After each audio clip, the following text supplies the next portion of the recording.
just a feel-good story. A feel-good story that pulls on the heartstrings, because for a lot of the movie now, you're gonna get beat down. You're gonna get beat down. I mean, it's a nice ride to start, and then we start getting beat down. Nigga fucking cry.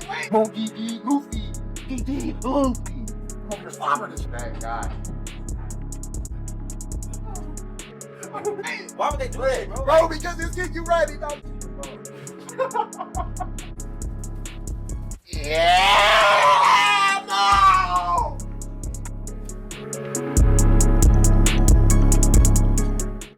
What is good, everybody? It is your boy T-Rav, and I am here right now for the Chandu Champion movie review. Yes, make sure to like and comment and subscribe and all that good stuff, and we're gonna get into it. Spoilers. This is a Bollywood movie. As I love to go and see these, you know what I'm saying? I'm an international man. I try to get all the movies that I can, people. But this movie is actually about the first gold medalist from India, I believe. Or at least Paralympic gold medalist.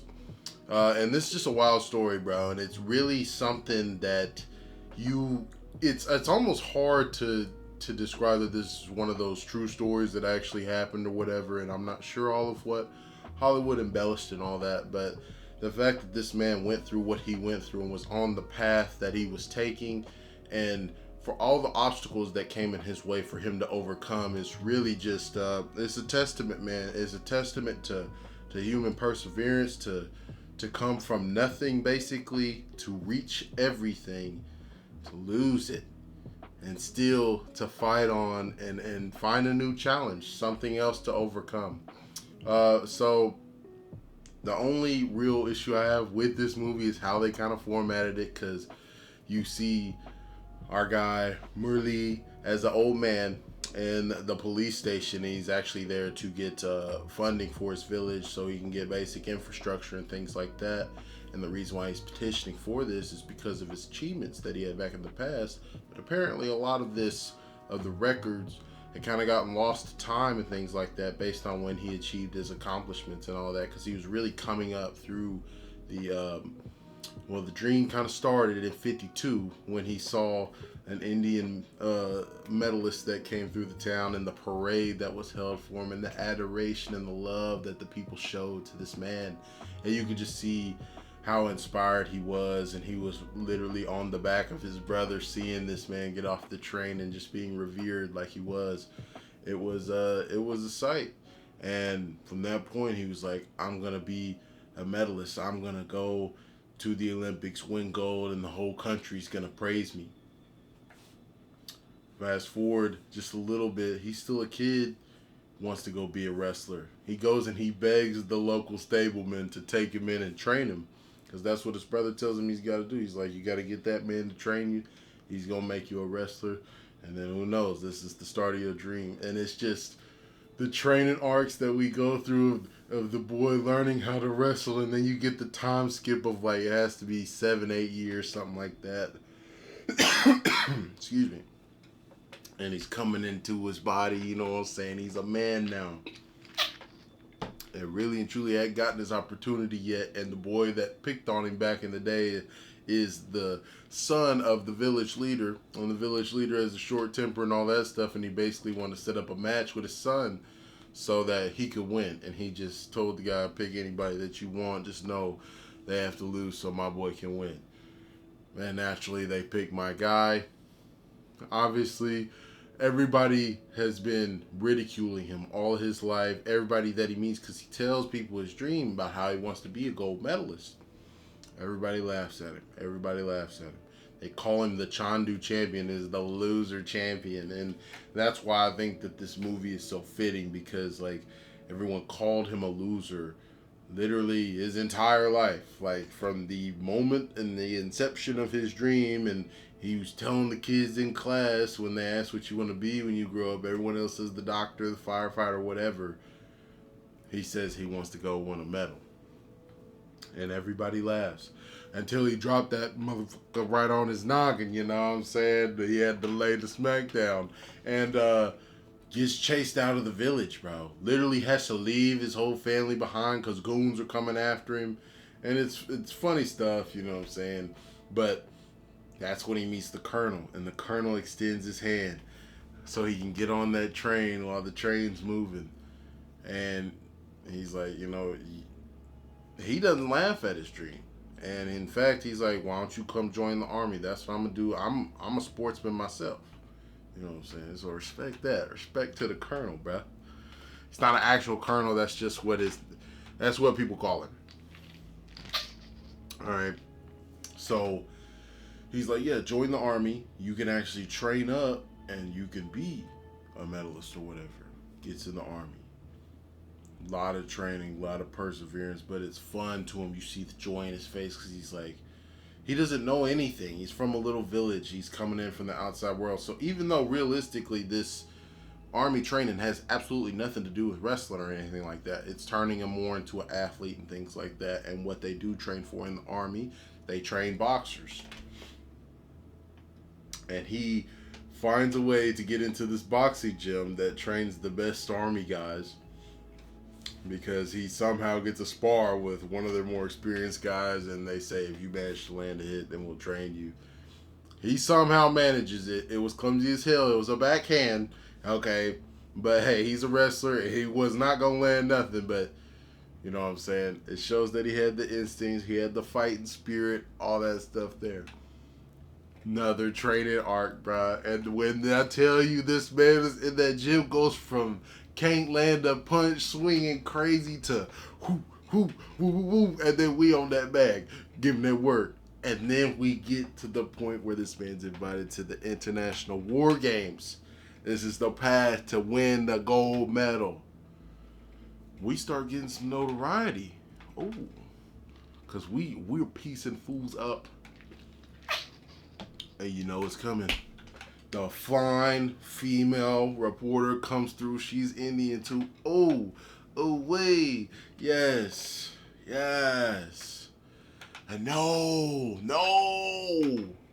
Come on, Marley, stay strong. Because he doesn't understand, bro. And that's something that I like about this movie. It shows how oblivious he is to the outside world. And that this isn't, this is a movie for sure, but it's not a movie like that, bro. She's there to do a job or whatever, and because she's nice and all that, it doesn't necessarily mean anything in particular, and he lets her distract him, to be honest. So much so that he starts walking through fools, and they start calling him the Wonder Boy, and they get him a TV interview, and Colonel's being wingman or whatever, and being his translator, quote unquote, but he doesn't even go with Mr. Ali to go watch the Ugandan fighter that he's going to face for the finals. Gets to the finals, honestly has the upper hand, continues to be distracted literally mid-fight. Even though he got away with that against the Turkey guy, and he managed to lock in and beat the shit out of him because, she was all following him at first. He gets knocked clean out. And Ali, because he's the older guy and he's a military man and all that stuff, but he really had invested in this kid. He gave everything to train him like that. And you find out later that he wanted to be a medalist himself, and he took an interest in Merle because he saw that passion. He saw that this kid's pushing for something. This is my chance to get there. And that's what Merle did. Ruined it. And Ali disappears. Wouldn't speak to him for months. Fast forward, several months forward, both of them, all of them, Colonel and Merle and Ali, are all in an army camp in Kashmir. The call came in. So they're on duty type stuff, But it all seems okay, and Merle was actually selected to be the number one Asian contender for another tournament type thing, right? And they bring the letter to Ali. They're trying to convince him to train him again because, this is another shot where if we win that, we can get into the Olympics. Ali ain't going for it. He ain't going for it. And you could just see the disappointment in his face and how he really views like that Merle stole this opportunity from him. And it's hard to argue. It's hard to say that he's not being true, because that's, in a way, Merle did do that. Everything was right there. And over what? He threw it all away. And I felt Merle when he was saying that, like, I'm just a kid from a village, and I didn't know, but now I understand. And you wouldn't get a chance to understand, because immediately their camp gets ambushed. It's an air raid. They have no shot, bro. People are running and scrambling.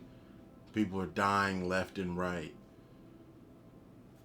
Ali gets shot. He's carrying him and dragging him.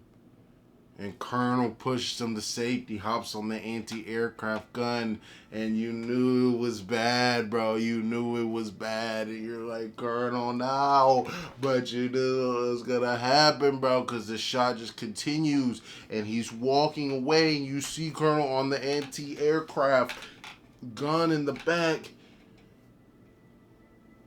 and the fiery blaze of a fighter that he had shot down just comes and cleans him up, bro.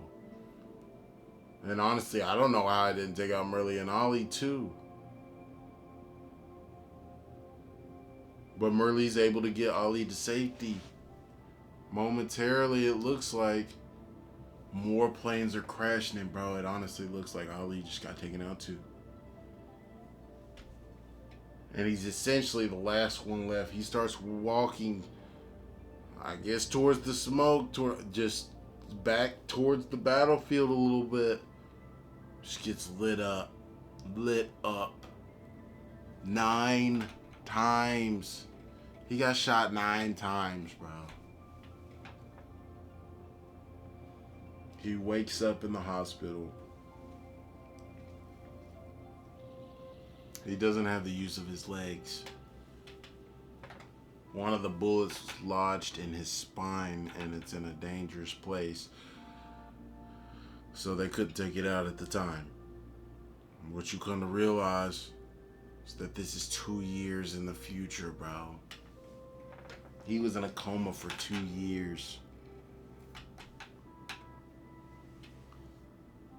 And it was such a sad scene, because when I guess his unit pulled up and finally found him wherever he was, in this random obscure clinic in the outskirts. He wakes up when I guess the sergeant or whatever is trying to rouse him. And he fucking rolls over, puts him in the chokehold, because he thinks he's a captured enemy. He's still in war mode. And they have to tell him, like, hey, this is your country, like, you gotta calm down. And the sergeant's able to point over towards the flag flying outside, because everything looks different. And it's crazy. Because that's when he finds out for real that he doesn't have the use of his legs. And after he lets the guy go, he soiled himself. He doesn't have bladder control anymore. And you just know that the feeling of devastation is just palpable in him. Little time passes. We get the opportunity now to go and get the surgery. And we let our families, they know now. They pulled up to see him, stuff. His mom convinces him that, hey, it's all gonna be good. They're gonna do this, and his brother was saying the same thing, that you're gonna be fine. They go to do the surgery. They can't do it. It's in a bad spot. If anything, if they try to do it, he could be completely paralyzed. Head to toe. And honestly, that doesn't surprise me too much, because that's such a long shot, bro. 2 years that it's been in there. The body adapts. You really don't have much of a shot at that point. I mean, I don't know. I'm not a doctor. I don't know, but logically speaking, it's just the percentage chance has to go way down the longer out it's been, and clearly there's no way that they could have done it. And he wakes up and he's like, "Doc, did you take it out right?" And they break the news to him, and it's just, well, it destroyed him. It destroyed him. And then his mom is telling him, "You're gonna be okay. You'll come live with me. I'll take care of you. We'll just, we'll figure it out." And she's crying because he starts crying, bro. And he said, I'm a sportsman. If I don't have this, like, what's the point of me living? And that just broke his mom. You could tell that just completely broke his mom. And I feel it, bro, because think of how hard he trained years, his whole life. And now you don't even have the use of your legs. It's no offense to anybody. It's just a hard thing to come to grips with when you've been going for something for so long. And many people have been successful, in many different conditions, like in even worse paralyzed conditions. But it's just coming to grips with that. That has to be just awful. And let alone you got shot 9 times. You were in a coma. I'm sure he doesn't have much use of his body as a whole anyway. The hospital's able to pull strings, get him into a better Army hospital. And then, it seems like he's doing a little better. His brother comes to see him again when he's ready to come home. And he's like, "Look, me and Dad, we kind of run the shop all day. And, Mom's getting old. She's at the house, but she can't take too much stress, and there's already the kids there, and this and this." And essentially he's telling him that he can't come home. And I like how he throws in at the end, "I mean, it's your home, but just think about this." And it's like, y'all are literally abandoning him. And I understand that at the end of the day, yes, he has a better opportunity, and just the outlook will be better if he stays where he's at to receive more treatment and rehab and everything. But it just feels like the world's caving in on this man. His dreams are being stripped from him one piece at a time. He's losing everything. He's lost his fucking best friends, the people he left his hometown with, and that got him through so much. And now it feels like he's losing his family. I mean, hell, his father was never on board with all the stuff he was doing to begin with, and has essentially said absolutely nothing this entire time to him. And now your brother, the one that put you on the path to go reach your dream, is the one telling you that you can't really come back home like that? I mean, he said it without saying it, bro. We know what he was saying. And when they pulled off, and you can see that his mom's looking at him and crying, reaching out for him, because I don't think that his mom believed that he would still be alive, be around. I don't think that, because you can see he had kind of given up at that point.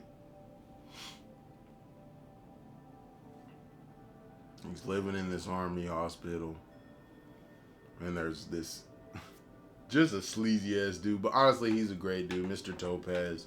He was coming through and just, providing patients what they needed, liquor, which isn't allowed, and all this other stuff. But you can see, like, from the head nurse and everything, although she's strict and all that, it's nice. It's a family, and like they all really care about each other and everything like that.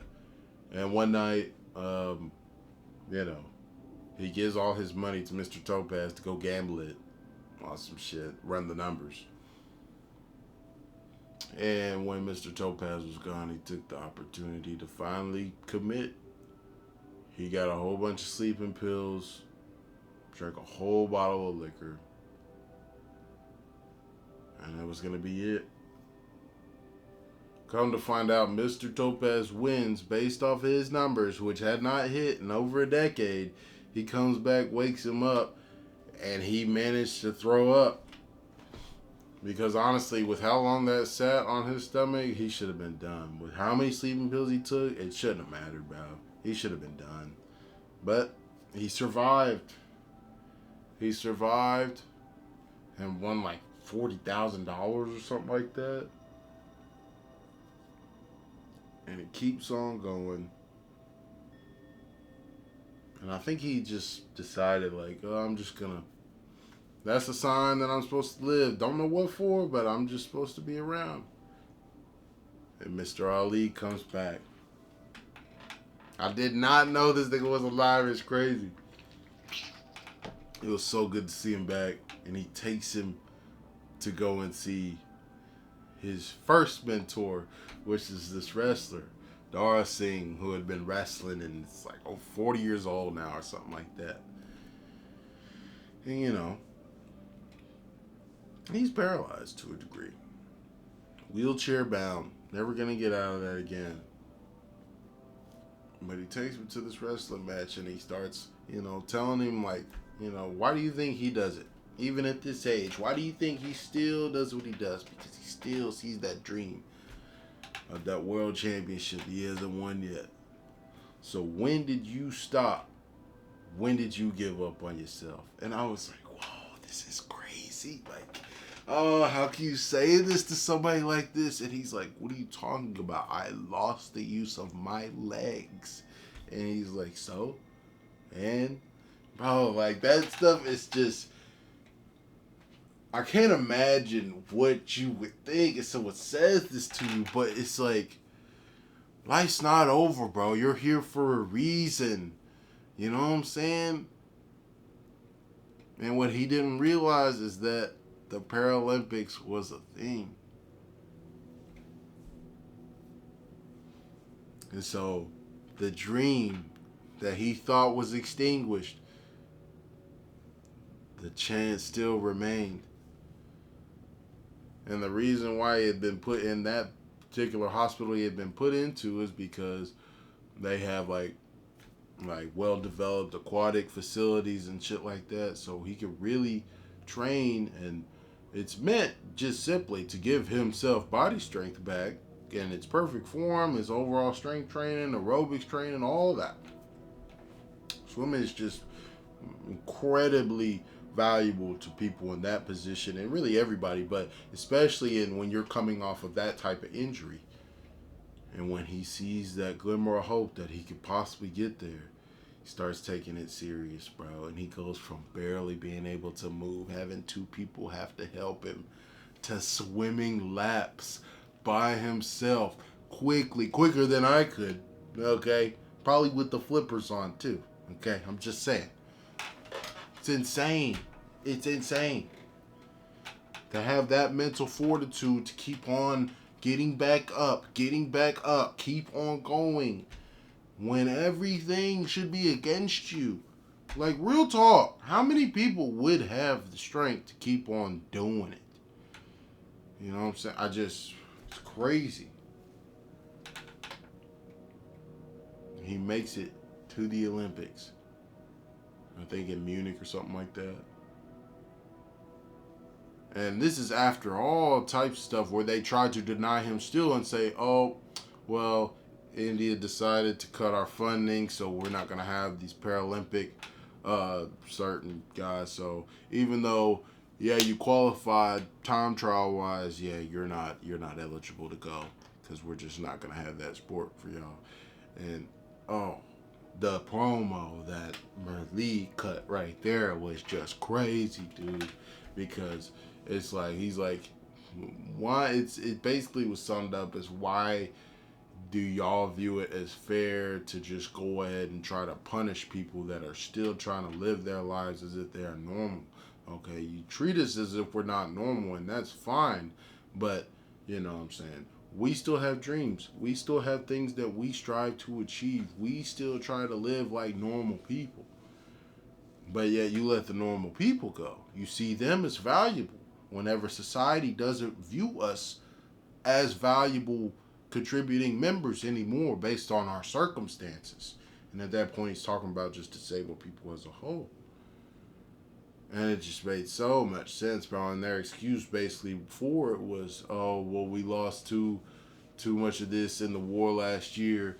And then for Topaz to be the one to tell them at the end, like, how can y'all not have any awareness? You're telling a man that got shot 9 times, lost the use of both of his legs in the war that happened 8 years ago, about the little losses that you suffered in your war last year.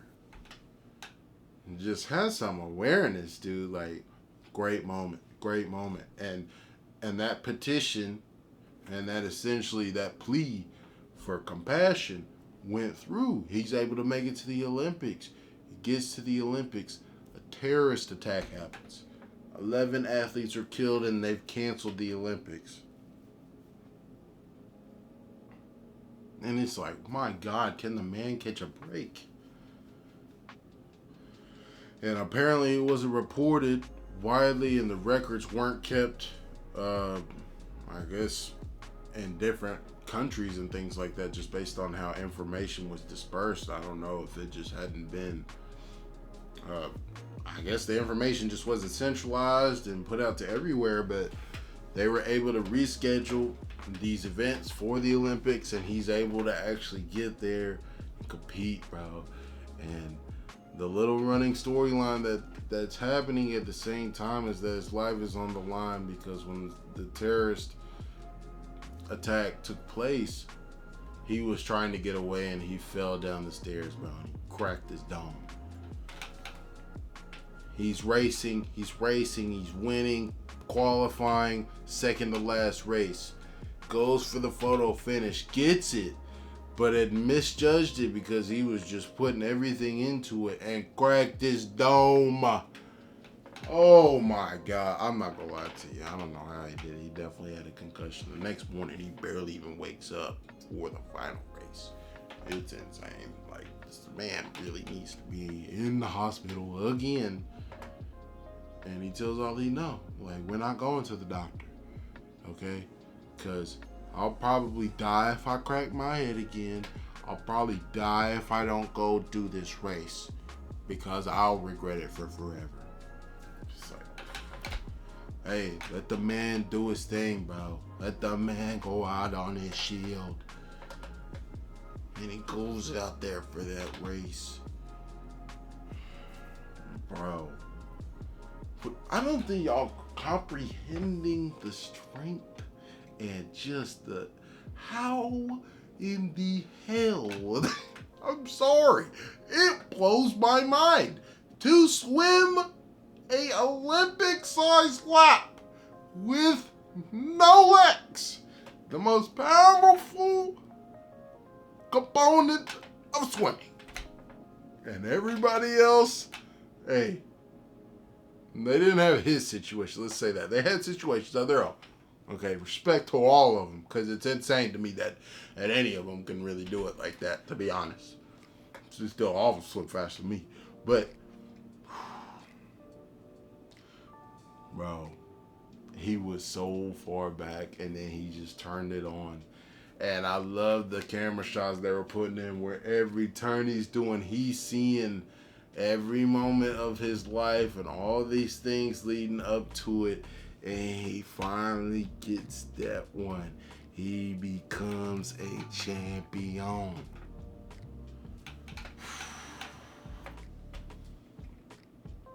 Insane, dude. Absolutely insane. And so we flash back to present day. The policemen that have been speaking to him all this time have been so moved by this story that they get a reporter to come see him. He says he doesn't want the award no more. He don't want that. He wants the award for the village. Okay? Word spreads, gets out, and he ends up getting a presidential award, fam.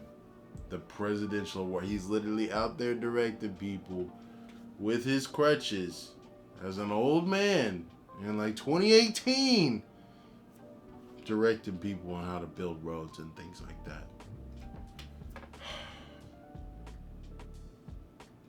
Because I know that probably did weigh on him as well.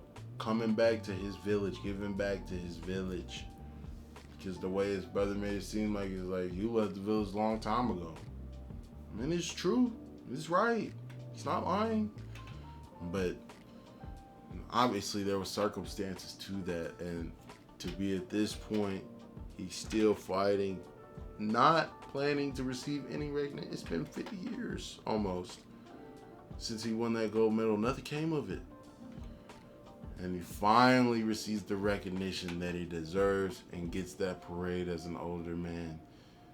And when he steps off of that train and he sees a little girl on top of her father or her brother's shoulders or whatever, and the smile that she has on her face as she waves to him, I know. And you just see it flash, like he flashes in his mind to him as a little kid. And he acknowledges her. I know that's everything, bro. Because who knows what that little girl went on to achieve. You know what I'm saying? Like, he was inspired to do something that everybody thought was impossible. People literally called him the loser champion, the Chandu champion. Didn't matter, bro. Come through. And in the end, the path to being a champion is never an easy one. And it's never one that is just, written out on some roadmap. There's no set and defined way that you can achieve greatness. But if you keep on following the path that you feel is right and you stay with it, you're gonna get there. So, hey, this movie was mad inspiring to me, bro. I feel like it had great characters, bro. Merle, excellent job. I really and truly liked Colonel, bro, and his death really did hit hard in this movie. But there really wasn't time to mourn him like that, and that's what was so crazy about this movie. I like it because it was they didn't dramatize it too much. Obviously, it's a movie, so they're going to do certain things with certain sections, especially the dancing on the train. I'm not even going to address that scene. That scene was wild. But it was real life. Like in the cliche movies, the reporter girl comes back around and tries to get with Merle. It's like, no, bro, like, this is real life and this man's struggle and how he overcame all the stuff that was just put in his way. Fantastic. I would give this movie a 6 out of 10 just because I do feel like the pacing, it was definitely long in the tooth. We could have taken off a good 20 to 30 minutes off of this movie. No question. 2 hours and 25 minutes, I believe is what it was. Again, like I said, I don't love that format where we're talking from present day and it's like keeps on. I told the story kind of continuous as to how it happened back in the past, but the movie kept on like cutting back to present day over and over again throughout the movie. So I will say that kind of broke my flow at times, and then that had me checking the clock, which I never love to do, but it is what it is. I think it's a solid movie. Do you have to go watch it in theaters? No, I don't say you have to, but it's it's an inspiring movie. If you want to go see a sports movie, go ahead and go watch it. Again, 6.5 is where I think I'm gonna put it at. Just a feel-good story. A feel-good story that pulls on the heartstrings, because for a lot of the movie now, you're gonna get beat down. You're gonna get beat down. I mean, it's a nice ride to start, and then we start getting beat down. But the way he turns it around was it was good, man. It was good. So I really appreciated it. And shout out to Bollywood, man. I'm gonna keep on checking the movies out. Let me know what else you would like me to try and see, and I'll get a movie review for you. And until then, like, subscribe. I'm out.